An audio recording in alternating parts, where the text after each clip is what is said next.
breaking news, you guys. There's another update, and you're still going to want to hold off on filing your 2023 tax return because Congress just struck a $78 billion deal that's going to help millions of people see a larger increase in their tax return, and business owners are going to get more write-offs on their tax return.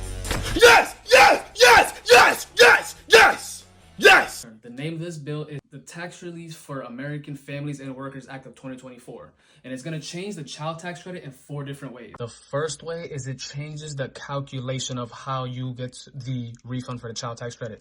The old formula, you take the money that you make, you subtract it by $2,500, and then you multiply by 15%. The new formula, it's the same exact way, but you're going to multiply by the number of children that qualify. And this policy, as you can see here, is it would be effective for tax years 2023, 2024, and 2025. The second thing that it does is it increases the amount of the tax credits that you can get back as a refund. The old limit is $1,600 per child. The new limit is $1,800. So you can see a $200 increase for each child that you are claiming. The third thing that it does is it adjusted the child tax credit for inflation. So it's going to go up each year $100. And the fourth thing, kind of like back in the COVID days, starting in 2024 and 2025, you could use your income from last year to see if you could qualify for an even bigger child tax credit. All right, so let's move into an example of the old formula versus how the new formula is going to work. So I'm going to bring out the calculator. So you're going to take the $14,000 that you make in a year, subtract $2,500.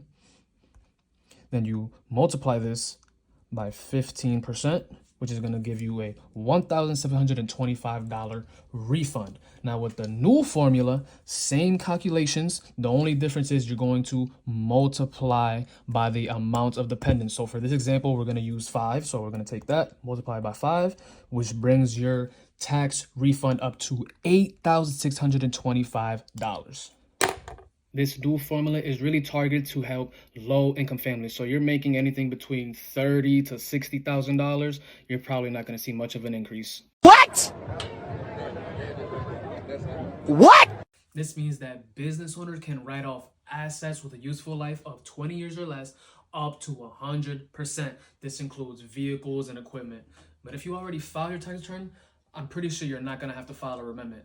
Just like in the history, the IRS is probably just going to send you a check, credit your account, or you'll be able to claim that credit on your next year's taxes. And a new update is going to come out on the week of January 29th, ironically, when tax season officially begins. So stay tuned because I will be updating you guys that week to see if this bill passed. But make sure you stay tuned because this will help millions of taxpayers get a larger return. If you're a business owner or content creator looking for professional tax help, make sure you click the link in my bio to become a client. My name is Ricky, co-founder of Ricky and Nikki Accounting Services. And what we do here is we make taxes very easy to figure out. So give us a follow to stay up to date to get your taxes right.